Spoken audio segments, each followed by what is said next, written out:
पता भी न चल पाए, उसका भी पूरा इंतजाम कर दिया गया कि वहाँ सीआरपीएफ को लगा दिया गया है। अच्छा, एक बात जी हाँ, समीर जी, यहाँ सिर्फ तृणमूल कांग्रेस ही नहीं, बीजेपी भी आरोप लगा रही है, कह रही है कि उसके कार्यकर्ताओं को अंदर नहीं जाने दिया गया।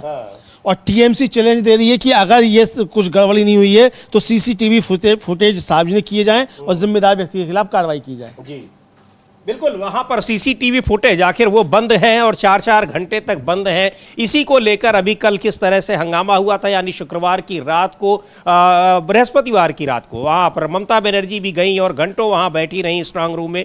स्ट्रांग रूम में अब इतनी शिकायतें आ रही हैं अभी तक मतदान के स्तर पर, यानी क्या अब किस तरीके से क्या कुछ यहाँ पर स्ट्रांग रूम वो जगह है जहाँ पर मतदान के बाद ईवीएम मशीनों को और बैलेट बॉक्स जो होते हैं उन सबको लाकर रखा जाता है और ये तभी खुलते हैं, बड़े वरिष्ठ अधिकारियों की देखरेख में, निगरानी में रहते हैं।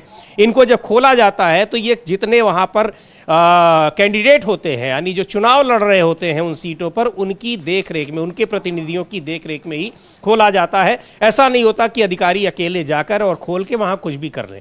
यही हुआ था परसों, जो जिसको लेकर इतना हंगामा हुआ। अमलेंदु जी, वहाँ ममता बनर्जी भी पहुंची थी और मुख्य चुनाव अधिकारी का तर्क था कि हमने सबको बताया, कोई नहीं आया तो फिर हम अपना करने लगे, वहाँ हमने खोल के उसको मैनिपुलेट करने लगे। हाँ, तो इसका हाँ, और इसी तरीके से बाद में कह भी देंगे कि काउंटिंग तो हमने खुद ही कर ली, कोई आया ही नहीं।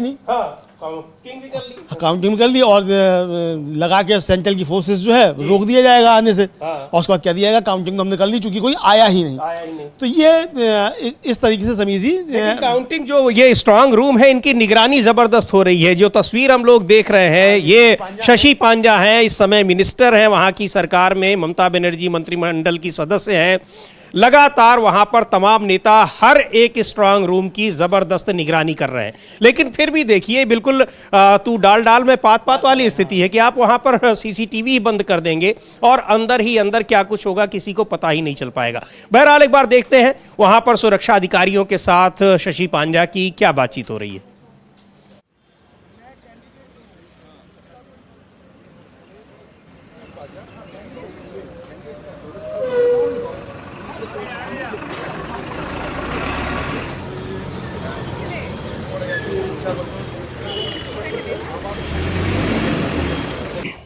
तो ये है वहाँ पर स्ट्रांग रूम में, और इन सारी चीज़ों के बाद, घटनाओं के बाद, वहाँ तृणमूल कांग्रेस और दूसरी विपक्षी पार्टियां हैं वो भी काफ़ी सतर्क वहाँ पर दिखाई पड़ रही हैं। लेकिन बड़ा सवाल ये है कि क्या स्ट्रांग रूम के भीतर भी कुछ गड़बड़ी करने की साजिश की जा रही है, जैसा कि तृणमूल कांग्रेस का आरोप है, विपक्षी दलों का आरोप है। बिल्कुल समीर जी, विपक्षी दलों का आरोप है और अकेले टीएमसी का नहीं, अन्य दलों का भी आरोप है कि इस तरह की गड़बड़ियाँ करने की कोशिशें की जा रही हैं। और सीधा आरोप जो है वो चुनाव आयोग के ऊपर है कि चुनाव आयोग भारतीय जनता पार्टी के एजेंट के तरीके से काम कर रहा है। अब कर रहा है नहीं कर रहा है ये तो चुनाव आयोग जाने, भारतीय जनता पार्टी जाने, लेकिन विपक्ष का आरोप यही है। और चुनाव आयोग की गतिविधियां जिस तरीके की सामने आ रही हैं, उससे ये विपक्ष के आरोपों को एक बल मिलता हुआ नजर आता है। सवाल ये है कि कोई भी किसी तरीके का नया आदेश जो है वो सब अपर कार्यकारी अधिकारी आप कह सकते हैं, जो एडिशनल एक तरीके से जो सीईओ है उसकी तरफ से जारी किया जा रहा है। भाई, चुनाव आयोग की तरफ से कोई आदेश जारी क्यों नहीं हुआ? जिस सबसे ज़्यादा विवाद हुआ है वो सीधा केंद्रीय चुनाव आयोग का आदेश नहीं है, वो वहाँ के राज्य के जो अपर मुख्य अधिकारी हैं उनका आदेश है। तो यानी कभी कोई आदेश जारी कर दे रहा है, कभी कोई आदेश जारी कर दे रहा है। तो इसको लेकर जिस तरीके की चीज़ें हो रही हैं, ये आरोप और ज़्यादा मजबूत होते हुए दिखाई पड़ रहे हैं। बिल्कुल, वहाँ पर आरोप ये लग रहे हैं कि जो कुछ भी हो रहा है, चुनाव आयोग जो कुछ कर रहा है वो बीजेपी को फायदा पहुंचाने के लिए कर रहा है। और ये है कि ऐसा नहीं कि पश्चिम बंगाल में ही हो रहा है, ये दूसरे राज्यों में भी हो रहा है। हाँ, वहाँ नहीं हो रहा है जहाँ बीजेपी को ये सब करने से कुछ फायदा होगा। ये भी देखिए बड़ी दिलचस्प बात है कि यहाँ पर केरल से शिकायत या तमिलनाडु से ऐसी शिकायत नहीं आ रही है, लेकिन असम से भी आ रही है, पश्चिम बंगाल से तो लगातार आ ही रही हैं।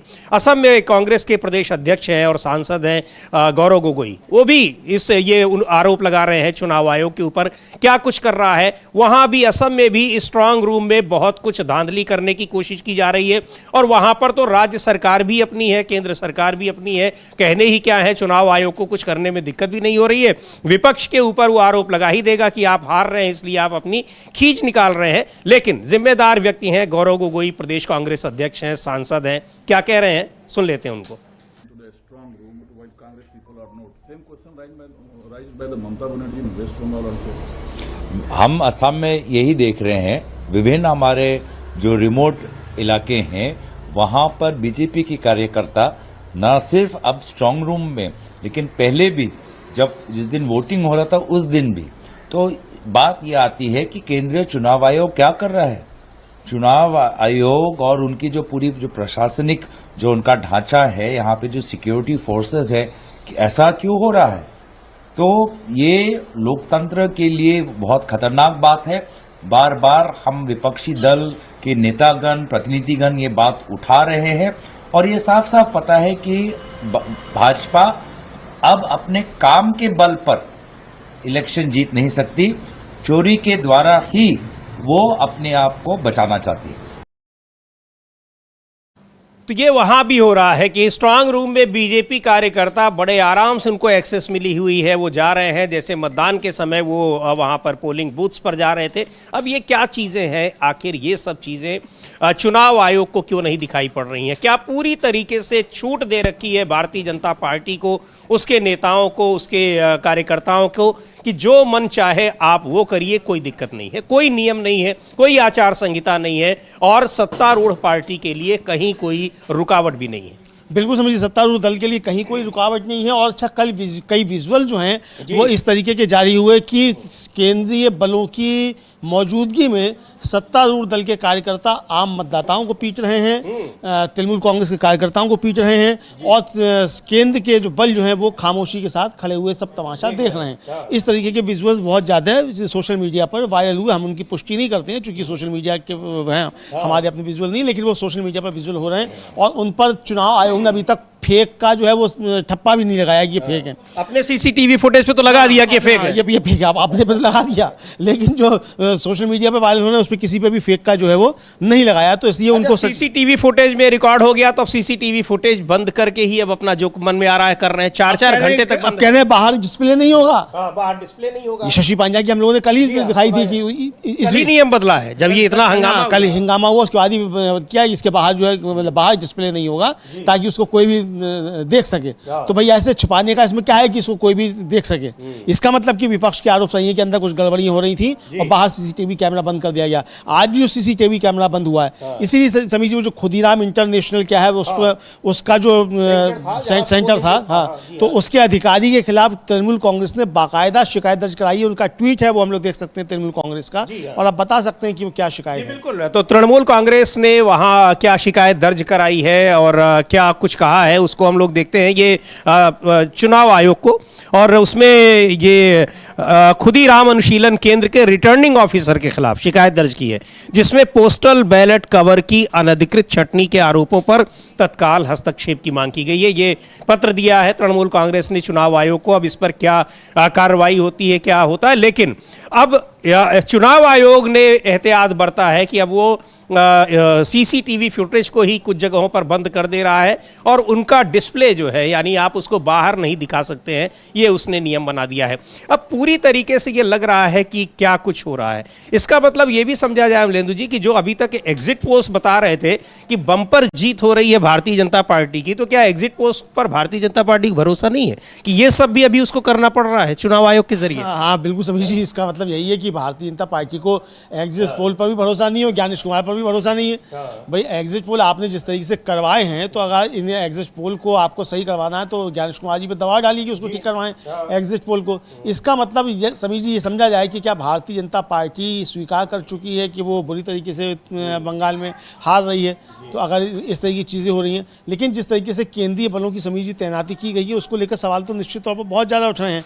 और चुनाव आयोग जो रोज रोज अपने नियम कायदे कानून बदल रहा है, उसको लेकर भी बहुत सारे सवाल उठ ही रहे हैं। बिल्कुल, यहाँ पर कि आप रोज नियम बदल रहे हैं और क्या कुछ कर रहे हैं, लेकिन ईवीएम में छेड़छाड़ मतदान के समय भी और मतदान के बाद भी जिस तरीके से वो शिकायतें आ ही नहीं रही हैं, वो सारी चीज़ें दिखाई भी पड़ रही हैं, वो बहुत हैरान करने वाली हैं। संजय राउत है शिवसेना के नेता सांसद, वो कह रहे हैं कि ये नई बात नहीं है, हर चुनाव में ईवीएम के साथ ईवीएम टैंपरिंग की जाती है, छेड़छाड़ की जाती है और चुनाव आयोग बाकायदा बिल्कुल ऐलानिया वो भारतीय जनता पार्टी के साथ खड़ा नहीं रहता है, बल्कि उसके लिए काम करता हुआ दिखाई पड़ता है। सुनते हैं संजय राउत को क्या कह रहे हैं। सर, एसटी बोर्ड के सदावर्ती ने 200 कोटी रुपए का पोलिंग स्टेशन ईवीएम की गड़बड़ी को लेकर क्या? ईवीएम की गड़बड़ी देश में हर जगह हो रही थी। महाराष्ट्र में हो गई, आसाम में हो गई, लेकिन पश्चिम बंगाल में तृणमूल कांग्रेस के कार्यकर्ता जागरूक है, इसलिए रीपोलिंग हो रहा है। जिस तरह से ममता बनर्जी और उनकी पार्टी चुनाव आयोग के भ्रष्ट कारोबार के साथ संघर्ष कर रही है, तो उनको रीपोलिंग करनी पड़ी। चलो, मिसिंग लिंक को लेकर तो वहां पर जागरूक है तृणमूल कांग्रेस के, हो हर जगह रहा है। लेकिन हालांकि ये भी सवाल है कि आखिर आप क्यों नहीं जागरूक हैं, लेकिन तृणमूल कांग्रेस के लोग जागरूक हैं तो वो चीज़ें दिखाई पड़ रही हैं। अमलेंदु जी, हम लोगों को भी याद है कि 2024 के लोकसभा चुनाव में यही जागरूकता दिखाई गई थी उत्तर प्रदेश में, और लोकसभा चुनाव के परिणाम दिखाई पड़े, उनका असर दिखाई पड़ा। रातों दिन वहां पर समाजवादी पार्टी, कांग्रेस पार्टी के तमाम कार्यकर्ता जो है स्ट्रांग रूम की रखवाली कर रहे थे, क्योंकि बहुत सारी शिकायतें वहां भी शुरू से ही आ रही थी। और तो कहा भी था अखिलेश यादव ने कि असली लड़ाई हमारी मतदान तक नहीं है, बल्कि मतदान से लेकर और काउंटिंग के बीच जो समय है, असली लड़ाई, असली चुनौती हमारे सामने वो है, और उसका असर दिखाई पड़ा था। बिल्कुल समझिए, उसका असर दिखाई पड़ा। और ममता बनर्जी ने तो खुद जो है वो प्रेस कॉन्फ्रेंस करके और अपना प्रेस कॉन्फ्रेंस करके भी और अपना वीडियो जारी करके ये कहा अपने कार्यकर्ताओं से कि जब तक मैं प्रेस कॉन्फ्रेंस नहीं कर लूं तब तक कोई भी मतगणना स्थल से बाहर नहीं जाएगा।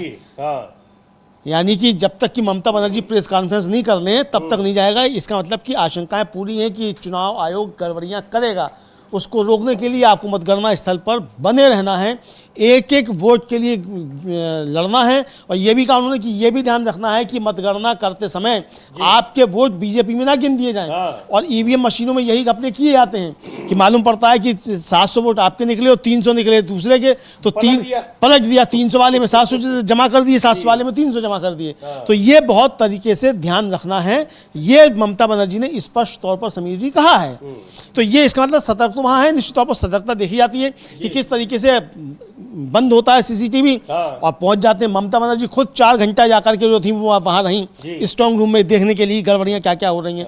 तो इसका मतलब सतर्क तो काफी ज्यादा है, लेकिन सतर्कता ठीक है, लेकिन अब चुनाव आयोग कितना सतर्क है, क्या वो निष्पक्ष और पारदर्शी मतगणना कराने के लिए तैयार है? ये आरोप बहुत सारे हैं। केंद्रीय ऑब्जर्वर्स जो भेजे जा रहे हैं वो किस लिए भेजे जा रहे हैं, जब आपके पहले से ही केंद्रीय माइक्रो ऑब्जर्वर हर टेबल पर मौजूद हैं, बिल्कुल, उसके बावजूद आपको जो है सुपर ऑब्जर्वर भेजने की आवश्यकता पड़ रही है। तो क्यों भेजे जा रहे हैं? और पहले से ऑब्जर्वर मौजूद हैं जो चुनाव के दौरान है, तो स्पेशल मतगणना के लिए ऑब्जर्वर भेजने की आवश्यकता क्यों पड़ रही है? ये बहुत ज्यादा गंभीर सवाल। बिल्कुल, ये सारे गंभीर सवाल हैं वहां पर। और चुनाव आयोग की जो कह लें कि उसको उसकी निष्पक्षता है और उसकी क्रेडिबिलिटी है, उस पर बड़े सवाल उठ रहे हैं कि आखिर चुनाव आयोग ऐसा क्यों कर रहा है। एक पार्टी के लिए वो अपनी पूरी जो उसकी क्रेडिबिलिटी है उसको क्यों दांव पर लगा रहा है। और यहाँ पर बात केवल मुख्य चुनाव आयुक्त ज्ञानेश कुमार की नहीं है, बल्कि इस महत्वपूर्ण संवैधानिक संस्था की बात है जिस संस्था पर इतने बड़े चुनाव की, देश की लोकतांत्रिक व्यवस्था को बनाए रखने की जिम्मेदारी है। और वहां सीधे सीधे ये आरोप लग रहे हैं, किसी एक राज्य में नहीं आरोप लग रहे हैं, ये हर राज्य में, हर उस राज्य में आरोप लग रहे हैं जहां पर विपक्षी पार्टियों की सरकारें हैं या विपक्षी दल वहां चुनाव लड़ रहे हैं। और यही नहीं, इस हैरान करने वाली बात यह भी है कि भारतीय जनता पार्टी वो लगातार चुनाव आयोग के पक्ष में दिखाई पड़ रही है। चाहे स्ट्रांग रूम में जो कुछ हो रहा उसको लेकर कल हम लोगों ने देखा था और यहाँ पर दिखाया भी था उन विजुअल्स को कि सैकड़ों की संख्या में भारतीय जनता पार्टी के नेता आकर ममता बनर्जी को रोक रहे हैं, जो वहां पर इस समय मुख्यमंत्री हैं, जो मुख्यमंत्री हैं वहां से प्रत्याशी हैं, उस जगह से, हाँ, उस जगह से, और उनको रोका जा रहा है जाने से। तो ये आप समझ सकते हैं। अच्छा भाई, सवाल ये है कि ममता बनर्जी को अगर शिकायत है, बीजेपी को शिकायत क्यों नहीं हो रही है? बिल्कुल, बीजेपी को कहीं शिकायत क्यों नहीं हो रही है कि ईवीएम में गड़बड़ियां हो सकती है? आप अगर ममता बनर्जी पर आरोप लगा रहे हैं तो भाई ममता बनर्जी पर आरोप लगाते समय आप ये भी कहिए तृणमूल पर आरोप लगाते समय कि भाई गड़बड़ियां हो रही हैं, चुनाव आयोग भी गड़बड़ कर रहा है।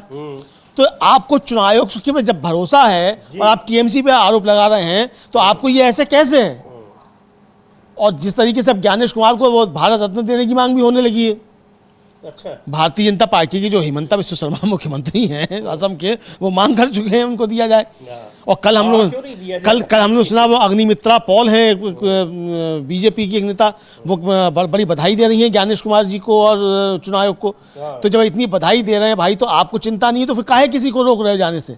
आपका काम तो कर ही रहा है चुनाव आयोग। जी बिल्कुल, वहां पर कि क्या है, लेकिन ये जो चीजें हैं, जिस तरीके से चुनाव आयोग काम कर रहा है सरकार के लिए, यानी भारतीय जनता पार्टी के लिए वो काम करता दिखाई पड़ रहा है। विपक्षी दलों का ये आरोप है और चुनाव आयोग इन आरोपों को अपने ही कामों से, अपनी ही जो कार्यशैली है उसके जरिए इसको प्रूव भी कर रहा है, साबित भी कर रहा है। बहरहाल आज जिस तरह से सुप्रीम कोर्ट ने एक झटका जरूर दिया है कि आप केवल केंद्र सरकार के ही कर्मचारी क्यों नियुक्त करेंगे, वहां राज्य सरकार के भी कर्मचारी होंगे और मुख्य भूमिका में राज्य के कर्मचारी होंगे, वो एक झटका माना जा सकता है चुनाव आयोग को। लेकिन सुप्रीम कोर्ट के झटकों से उसके ऊपर कोई बहुत फर्क पड़ता नहीं है, ये हम लोगों ने लगातार देखा है। यहाँ तक कि सुप्रीम कोर्ट ने जब सवाल किया कि आपको अधिकार नहीं है कि आप SIR कराएं, उसने कहा हमको अधिकार है और हम कराएंगे।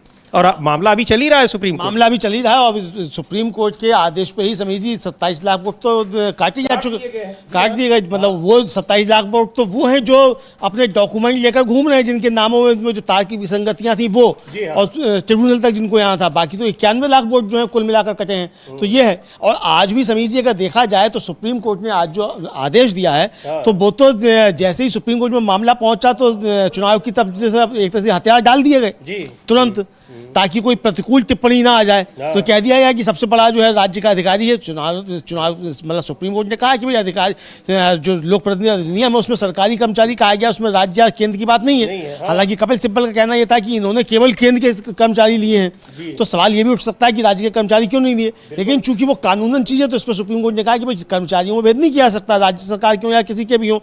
तो ये भी एक तरीके से देखा जाए तो चुनाव आयोग को लताड़ ही है कि आप एक को चुन रहे हैं, दूसरे को नहीं चुन रहे हैं। हालांकि कपिल सिब्बल की बात नहीं मानी गई कि राज्य सरकार के कर्मचारी भी लीजिए और केवल केंद्र के ही नहीं लीजिए।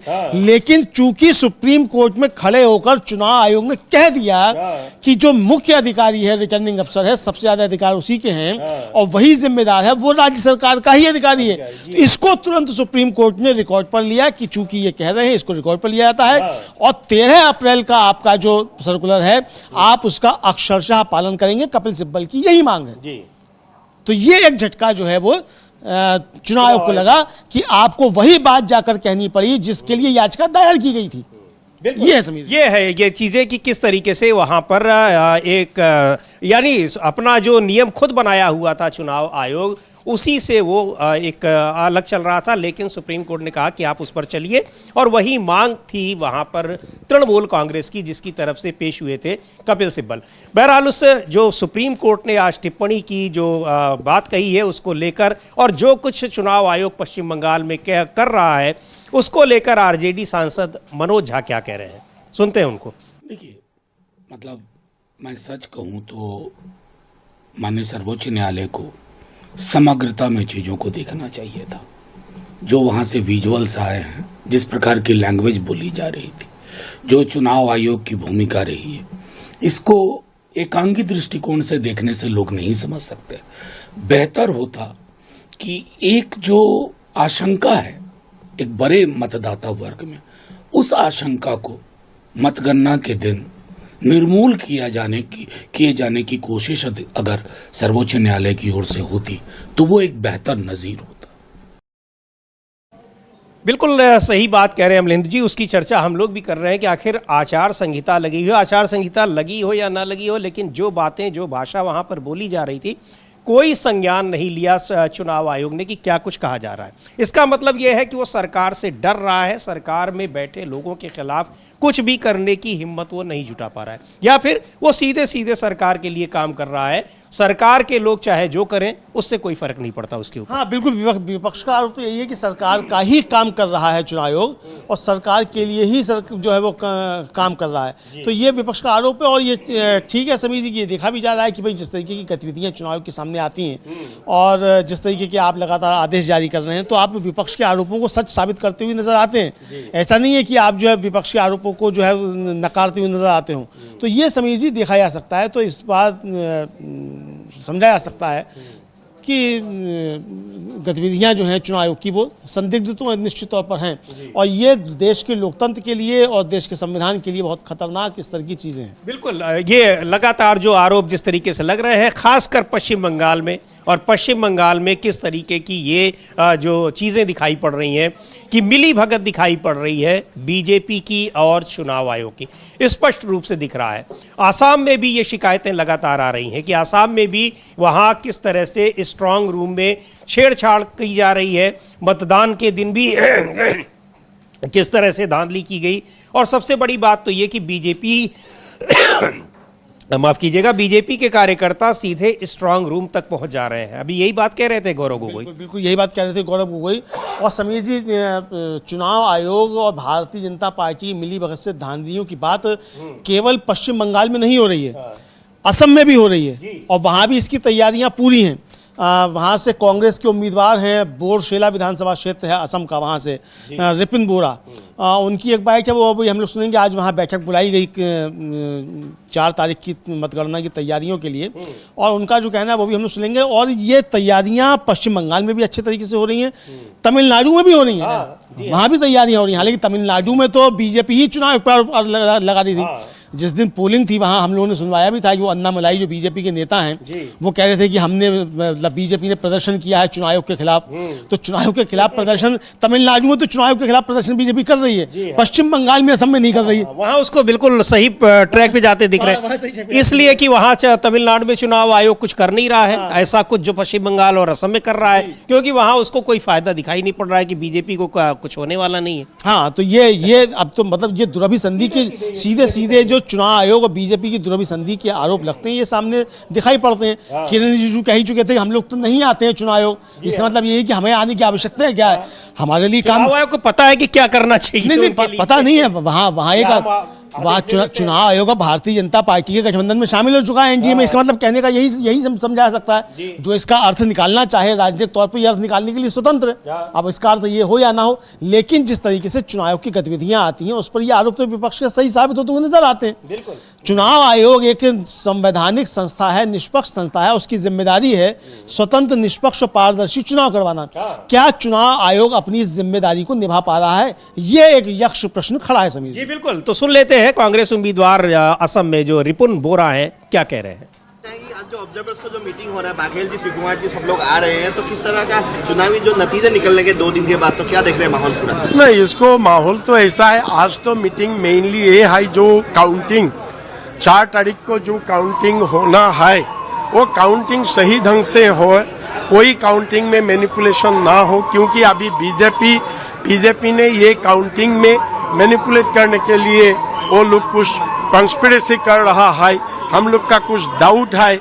और जहां में नेक टू नेक कॉन्टेस्ट होगा और जहां में मार्जिन बहुत कम रहेगा बीजेपी और कांग्रेस का, उसी में वो लोग मैनिपुलेट करेगा, जैसे दूसरा स्टेट में किया है, जैसे बिहार में किया है, जैसे छत्तीसगढ़ में किया है, मध्य प्रदेश में किया है आगे।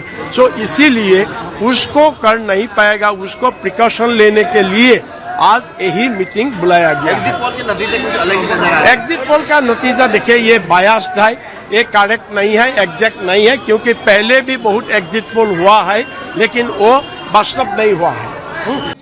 तो वहाँ पर तैयारियां, मतदान काउंटिंग के समय क्या किस तरीके से क्या रणनीति रहेगी उसकी तैयारियां हो रही हैं, क्योंकि बिल्कुल भी भरोसा नहीं है चुनाव आयोग के ऊपर विपक्षी पार्टियों को, चाहे वहाँ पर तृणमूल कांग्रेस हो, पश्चिम बंगाल में, असम में कांग्रेस पार्टी की सरकार हो। इतनी बड़ी संख्या में वहाँ पर पैरामिलिट्री फोर्सेस को तैनात किया गया है। सवाल उठा रहे हैं वहाँ पर पश्चिम बंगाल में तृणमूल कांग्रेस के नेता कि आखिर इसकी क्या ज़रूरत है।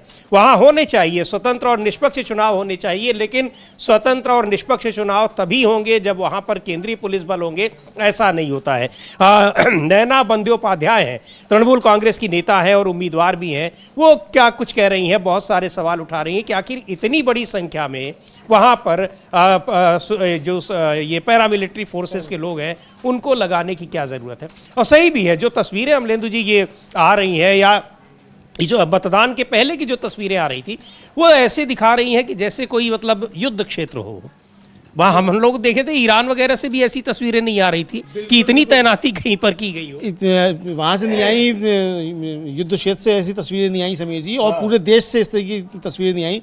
कश्मीर से भी इस तरीके की तस्वीरें नहीं आती हैं। कश्मीर में भी सड़कों पर ऐसे टैंक नहीं उतारे जाते हैं, यहाँ तो टैंक उतार दिए गए और होमगार्ड के जवानों की तरीके से एनआईए लगा दी गई।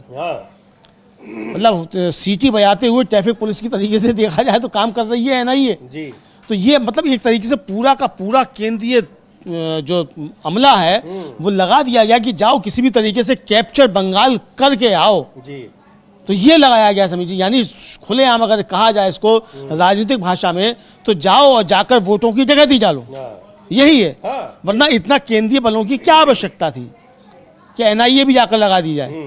तो ये अगर चुनाव आयोग अकेले कर रहा है तो चुनाव आयोग को इनके जवाब देना चाहिए कि आप ऐसा क्यों कर रहे हैं। और यही नैना बंदोपाध्याय जो पूछ रही हैं कि भाई आपने सुरक्षा का इंतजाम किया, बहुत अच्छी बात है आपने सुरक्षा का इंतजाम किए, लेकिन आपको बंगालियों पर इतना विश्वास क्यों है जहां आप सरकार बनाने की बात कर रहे हैं। बिल्कुल कि वहाँ की पुलिस, वहाँ की सिक्योरिटी व्यवस्था नहीं संभाल सकती, वहाँ के लोग मतदान नहीं करा सकते, वहाँ के लोग कोई काम नहीं कर सकते हैं। आप हर चीज़ के लिए केंद्र सरकार के कर्मचारी लाएंगे और पैरामिलिट्री फोर्स को लाएंगे। सुनते हैं नैना बंदोपाध्याय इतनी बड़ी जो फोर्स डिप्लॉय की गई है उस पर सवाल क्यों उठा रही हैं। लेकिन वहाँ पर चुनाव आयोग पर इन सारी चीज़ों का कोई असर नहीं पड़ा, पर वजह जो थी वो साफ साफ दिखाई पड़ रही है मतदान के वक्त भी, और अभी मतगणना की जो तैयारियां चल रही हैं उसमें भी दिखाई पड़ रही है कि स्ट्रांग रूम में क्या कुछ धांधली की जा रही है। सुन लेते हैं नैना बंदोपाध्याय को। इतिहास में देखा नहीं गया कि आर्मर्ड व्हीकल स्ट्रांग रूम के बाहर है, क्या कहेंगे? अरे ये अच्छा लग रहा है दिखने में, लेकिन मुझे ये आप बता दीजिए 2500 सेना को इधर लाया गया।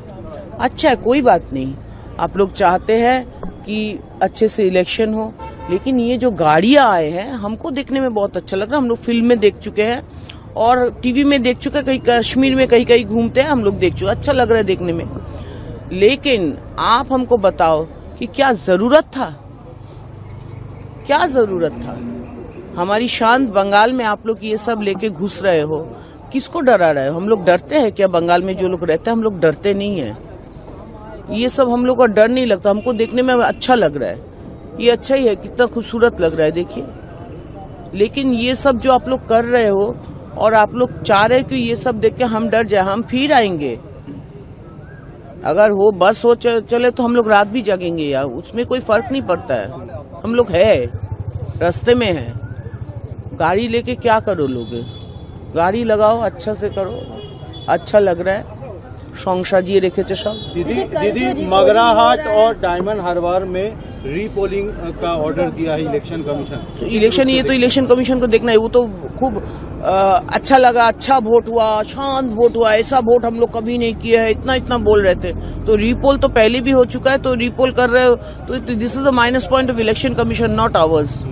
आप लोग जो कर रहे हो करो, उसमें क्या है? फिर जनता निकलेंगे, फिर दीदी को वोट देंगे। जो है, जो करते हैं, जो सुख दुख में है, हमारी नेत्री ममता बनर्जी हर इंसान की सुख दुख में है। एसआईआर के चलते हम लोग 6 महीने रास्ते में रहे, हम लोग इतना खटे हैं। आप हमारी जो मेहनत है, 6 महीने की मेहनत, और भी हम लोग को 1 साल करीबन लग जाएगा, क्योंकि जो जो लोगों का नाम नहीं चढ़ा है वो लोगों का नाम हम लोग चढ़ाएंगे। हम लोग वादा करके आए हैं, तो वो लोग नाम भी हम लोग चढ़ाएंगे।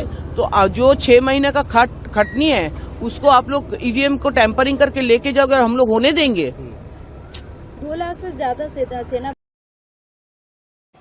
तो वहाँ इतनी बड़ी संख्या में कह रही हैं नैना बंदोपाध्याय कि ये सब पश्चिम बंगाल के लोगों को डराने के लिए ये व्यवस्था की गई है। हालांकि अब क्या फ़र्क पड़ा है उससे क्या नहीं, लेकिन मतदान की जो रिपोर्ट्स आ रही हैं उनमें ये बताया जा रहा है कि इन सब के बावजूद कोई बहुत फ़ायदा बीजेपी को हुआ नहीं है। हाँ, बीजेपी को फ़ायदा हुआ नहीं है इतने सब के इस्तेमाल, और ये तो इसी से समझा सकता है कि अगर आपको फ़ायदा हो गया होता तो मतगणना से पहले और चुनाव संपन्न होने के बाद ये बाबर नियम बदलने और इस तरीके की हरकतें करने की आवश्यकता थी नहीं। हालांकि अमित शाह जी कह चुके हैं कि वो 4 मई को बंगाल में नहीं होंगे, तो इसका मतलब पहले ही स्वीकार कर चुके हैं कि 4 मई को बंगाल में करने के लिए कुछ बचा नहीं है। लेकिन उसके बाद भी हो सकता है कि दबाव चुनाव आयोग के ऊपर हो कि भाई, लेकिन कहे हैं कि पैरामिलिट्री जो है वो 2 महीने रहेगी। हाँ, 2 महीने 60 दिन तक रहेगी। तो भाई चुनाव आयोग को तय करना है कब तक रहेगी कब तक नहीं रहेगी, लेकिन आप बता रहे हैं कि 2 महीने तक रहेगी, तो इसका मतलब बता रहे हैं कि चुनाव आयोग जो है वो अमित शाह जी के मातहत ही काम करता है। और ये दिखाई भी पड़ रहा है समीर जी, जिस तरीके की चीज़ें सब सामने आती हैं, जिस तरीके के विजुअल सब सामने आते हैं, चुनाव आयोग के कामकाज सब सामने आते हैं, उससे मालूम पड़ता है कि शायद अमित शाह जी के ही मातहत जो है वो ज्ञानेश कुमार जी काम कर रहे हैं। ये लगता है। क्या वो दिखाई पड़ रहा है भाई उनके फैसलों को कि पैरामिलिट्री कब तक रहेगी, कितनी संख्या में रहेगी, ये सब वो बता रहे हैं। तो फिर इसका सीधा सीधा मतलब समझा जाए कि चुनाव आयोग क्या, और कह दे रहे हैं कि हम उल्टा टांग के लटका देंगे, लेकिन चुनाव आयोग उनकी इस भाषा पर आपत्ति भी नहीं जता पा रहा है, उनको एक नोटिस तक नहीं दे पा रहा है। कोई नोटिस नहीं किसी भी तरीके का, और कैसे नोटिस दे देगा जी।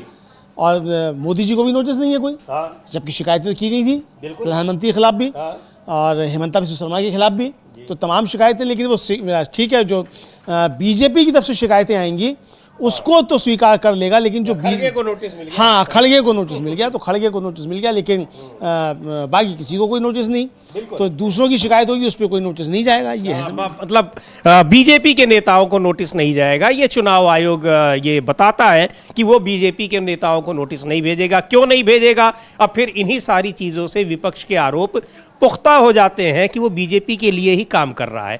बहरहाल जिस तरीके से आज कई जगहों पर पुनर्मतदान हो रहे हैं, 15 बूथों पर हो रहे हैं, उन बूथों पर बहुत सारी शिकायतें लगातार मिल रही हैं। अभी 4-5 घंटे की पोलिंग हुई है, लेकिन जो तस्वीरें आ रही हैं वो बता रही हैं कि इन 15 बूथों पर भी ठीक से मतदान कराने के इंतज़ाम चुनाव आयोग के पास नहीं है। सुनते हैं कुछ मतदाताओं की जो शिकायतें हैं, क्या कह रहे हैं कि वो लाइनों में खड़े हैं, कहीं मशीनें ख़राब हैं, कहीं कोई वजह है और मतदान रुका हुआ है। सुन लेते हैं कुछ मतदाताओं को। सर क्या कहेंगे?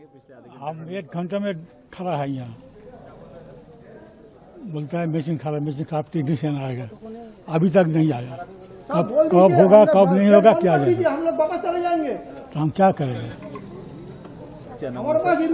अब्दुल रहमान। तो वहाँ पर क्या करें, घंटों खड़े हैं, खड़े रहने के बाद फिर वापस चले जाएंगे, और यही ऐसे चल रहा है। और ये केवल एक जगह नहीं बल्कि वो जो 15 बूथ हैं लगभग सभी जगहों पर ये स्थिति वहाँ चल रही है। और ये स्थिति चल रही है कि सेंट्रल गवर्नमेंट के कर्मचारी लगा रखे हैं, पैरामिलिट्री फोर्सेस लगा रखे हैं, व्यवस्था इतनी की है, लेकिन जो मतदान जिस ईवीएम से कराना है उसकी व्यवस्था नहीं है कि आखिर असली काम तो उसी का है। बिल्कुल बिल्कुल, असली काम उसी का है और उसकी कोई इंतज़ाम नहीं है। और बाकी इंतज़ाम क्या है ये इसको भी लेकर सवाल उठ रहे हैं। सुरक्षा के क्या इंतजाम है इसको लेकर भी आपने ठीक है सुरक्षा व्यवस्था अच्छी की है, बहुत अच्छी बात है, आपने सुरक्षा व्यवस्था अच्छी की है, लेकिन क्या इस सुरक्षा व्यवस्था के जरिए ही सुरक्षा में सेंध लगाने की कोशिशें, आरोप यही लग रहे हैं। जिस तरीके से आपके ऑब्जर्वर्स आपने बनाकर भेजे, उन ऑब्जर्वर्स ने वहाँ क्या किया, इसको लेकर सवाल तो है ही समीर जी। तो ये जो जिस तरीके से सवाल उठ रहे हैं कि चुनाव आयोग के पास इन सवालों के क्या जवाब हैं, ये सब आता है। अब जिस तरीके से वो जो सीसीटीवी कैमरा बंद होने की बात थी, कुणाल बंदोपाध्याय और शशि पांडा जाकर धरने पर बैठे, अब उस पर जो जवाब आया वहाँ के सीईओ का पश्चिम बंगाल के, और उसको लेकर बहुत सारे सवाल उठ रहे हैं। आपने कह दिया था हमने तो मेल कर दिया था, तो सवाल उठ रहा है कि आपने कहा मेल कर दिया था तो अगर कोई नहीं पहुंचा तो आपने खोल क्यों दिया बिना कैंडिडेट्स की उपस्थिति के? जब सारे कैंडिडेट अनुपस्थित थे आपने बैलेट बॉक्स खोल कैसे दिए? और यही सवाल उठते हैं समीर जी कि आपने जब अनुपस्थिति में बैलेट बॉक्स खोल दिए तो आपने बैलेट बॉक्स के साथ क्या कोई छेड़छाड़ की? अगर ये आरोप लगता है कि छेड़छाड़ की गई तो इसका वहाँ के सीईओ के पास क्या जवाब होगा? बिल्कुल, तो इसका कोई जवाब नहीं है कि नहीं हम ईमानदार। अरे ठीक है आप ईमानदार हैं, अगर आप ईमानदार हैं तो आपने सबको बुलाया क्यों नहीं अपने सामने? ईमानदारी तो तब होती ना कि आप सबको सामने बुलाते। बिल्कुल, तो ये बेईमानी के जो आरोप लग रहे हैं तो ये समीर जी है। बिल्कुल, वहाँ पर बेईमानी के लगातार आरोप लग रहे हैं, लेकिन इन सब के बीच चुनाव आयोग अपने को निष्पक्ष बताता हुआ चुनाव करा रहा है, मतदान करा रहा है। मतदान हो चुके हैं, आज कुछ जगहों पर पुनर्मतदान हो रहे हैं, यानी रीपोलिंग हो रही है, पर स्ट्रांग रूम की सुरक्षा को लेकर जिस तरीके की मुस्तैदी बढ़ा दी है तृणमूल कांग्रेस ने पश्चिम बंगाल में और उधर असम में कांग्रेस पार्टी ने, वो दिखा रहा है कि चुनाव आयोग की गतिविधियों पर इन दलों को कितना ज़्यादा अविश्वास है, बिल्कुल भी भरोसा नहीं है। और ये भरोसा न होना ये बहुत बड़ा जो है विश्वसनीयता का संकट है चुनाव आयोग जैसी संवैधानिक संस्था पर। बिल्कुल बिल्कुल समीर जी, चुनाव आयोग जैसी संवैधानिक संस्था, और सिर्फ संवैधानिक संस्था नहीं है चुनाव आयोग समीर जी, सबसे ज़्यादा महत्वपूर्ण संस्था इस मामले में है कि पूरा का पूरा लोकतंत्र का दारोमदार जो है वो एक तरीके से चुनाव आयोग के ऊपर टिका हुआ है, क्योंकि उसका जो काम है वो यही है कि आपको स्वतंत्र, निष्पक्ष और पारदर्शी चुनाव करवाना है, और लोकतंत्र का मूल आधार ही ये चुनाव है। जनता का शासन जनता के लिए, जनता के द्वारा, ये इसको जो लोकतंत्र है वो यही है। तो उसकी जिम्मेदारी चुनाव के ऊपर है, और यही चुनाव आयोग अगर भ्रष्ट हो जाए, यही चुनाव आयोग अगर एक पार्टी के एजेंट की तरीके से काम करने लग जाए, उसके ऊपर ये आरोप लगे, इतना ज़्यादा अविश्वास पैदा हो जाए कि उसके एक एक आदेश पर, उसकी एक एक चाल पर जो है पूरे देश की तरफ से, विपक्ष की तरफ से आपत्तियां उठने लग जाएं, तो फिर ये संदेह जो है केवल चुनाव आयोग के ऊपर नहीं, इस देश के लोकतंत्र के ऊपर भी संदेह पैदा हो जाता है। बिल्कुल, और ये खतरनाक स्थिति है। कल हम लोगों ने तृणमूल कांग्रेस का वो ट्वीट दिखाया था कि ये केवल जो तस्वीरें स्ट्रांग रूम की लगाई थी, पोस्ट की थी तृणमूल कांग्रेस ने, कि ये लोकतंत्र के लिए कितना खतरनाक संकेत है, ये क्या कुछ कर रहा है, ये देश की पूरी व्यवस्था को खत्म कर देगा। यहाँ पर आप जो चुनाव आयोग की जिम्मेदारी है कि वो सुनिश्चित करे कि मतदान हो, और जो व्यक्ति जिसको मतदान करना चाहता है, जिस पार्टी को, जिस भी लीडर को, वहाँ वो मतदान, उसका वोट पड़े। लेकिन यहाँ पर तो यही हो रहा है कि वो सुनिश्चित करने में लगा हुआ है कि सारे मतदान, सारे वोट जो है वो बीजेपी को पड़े, ऐसा विपक्षी पार्टियां आरोप लगा रही हैं, और ये होते हुए हम लोग लगातार देख रहे हैं। बहरहाल एक बार वो भी दृश्य देखते हैं किस तरीके से स्ट्रांग रूम की सुरक्षा की जा रही है। बड़े बड़े नेता तृणमूल कांग्रेस से उसमें लगे हैं, खुद ममता बनर्जी लगी हुई हैं, शशि पांजा बहुत ही वरिष्ठ मंत्री हैं, वो खुद भी वहाँ पर लगातार सुरक्षा व्यवस्था संभाल रही हैं, क्योंकि जब कल वहाँ स्ट्रांग रूम वाली खबर आई थी तो बड़ी देर तक धरने पर बैठे रहे कुणाल घोष और शशि पांजा। तो कल भी शशि पांजा ने जाकर जो चुनाव आयोग है उससे वहाँ समीर जी मुलाकात की है, और ये उठाया उन्होंने कि भाई कि जो कैमरे लगे हुए हैं इनकी जो है सही से सुरक्षा की जाए, और इसको जो मतलब जो राजनीतिक दल हैं उनके बैठने की अनुमति है, और जो जहाँ पे वहाँ पर ये कैमरे हों, वहाँ दिखाई पड़े, क्योंकि जो नया आदेश आया एक तरीके से समीर जी चुनाव आयोग का, उसको लेकर काफ़ी ज़्यादा सवाल हैं, और ये सवाल जो है बहुत गंभीर हैं, और इसलिए जो मतलब शक पैदा हो रहा है, खासतौर से शशि पांजा जो कह रही हैं कि जो गतिविधियाँ हैं चुनाव आयोग की, उसको लेकर शक पैदा हो रहा है, चूँकि हमको सूचित नहीं किया जाता है, और हमको देखने और जाँचने की अनुमति नहीं मिलनी चाहिए, जो कि मिलना चाहिए कि वहाँ अंदर हो क्या रहा है। अभी जो थोड़ी देर पहले कैंडिडेट को, उनके रिप्रेजेंटेटिव्स को तो वहाँ जाने की अनुमति होती ही है, आप उनको भी नहीं जाने दे रहे हैं, उनको भी नहीं जाने दे रहे हैं। और शशि पांजा ने अभी जो संवाददाताओं से बात की है समीर जी, उन्होंने कहा है कि जो परसों जो मुद्दा उठाया गया था वो यही था कि बाहर जो कैमरे लगे हैं जहाँ राजनीतिक दलों के प्रतिनिधियों को बैठने की अनुमति है, तो स्ट्रांग रूम के दृश्य दिखा रहे थे, तो किसी विधानसभा क्षेत्र के सामने वाले गलियारे में हलचल हो रही थी, और हमने जब वहाँ हलचल देखी तो राजनीतिक दलों के प्रतिनिधियों को यह नहीं बताया गया कि असल में हो क्या रहा है। तो चुनाव आयोग ने क्यों नहीं बताया कि उस समय हो क्या रहा है? जब धरना हो गया, सब कुछ चीजें हो गई, इतना ज्यादा बवाल हो गया, तब आप कह रहे हैं कि हमने बैलेट बॉक्स खोले थे, उनकी छटनी कर रहे थे, तो भाई छटनी आपने सबकी मौजूदगी में क्यों नहीं की? हम लोग सुन लेते हैं शशि पांजा को क्या कह रही हैं। परसों वाली विषय ये थी कि बाहर जो आपको जहाँ पे हमारे राजनीतिक कर्मी बैठ सकते हैं, वहाँ उन कैमरा जो दिखता है कि वो स्ट्रांग रूम के अंदर का तस्वीर है, तो वहां से एक कैमरा नंबर 17 में दिख रहा था कि कुछ लोग उस स्ट्रांग रूम में जो 7 असेंबली सेगमेंट है, उस सेगमेंट, वही स्ट्रांग रूम के सामने कॉरिडोर है, उस कॉरिडोर में बैठे कुछ काम हो रहा है। तो संदेह तो हुआ, क्योंकि पॉलिटिकल पार्टी हम लोग को खबर नहीं है ये क्या काम हो रहा है, और ये जो काम हो रहा है क्यों राजनीतिक दल के प्रतिनिधि उपस्थित नहीं है, क्योंकि वहां गुलाबी रंग के जो एनवेलप दिख रहे थे वो सब पोस्टल बैलेट है, तो वहां गिनती हो रही है या उसको विभिन्न क्षेत्रों को अलग अलग सजाया जा रहा है। ये तो हम लोग कह रहे हैं कि इसमें ट्रांसपेरेंसी क्यों नहीं रहेगी कि राजनीतिक दल के हर पार्टी के सदस्य को खबर कि आप लोग आइए, बैठिए और देखिए ये काम हो रहा है।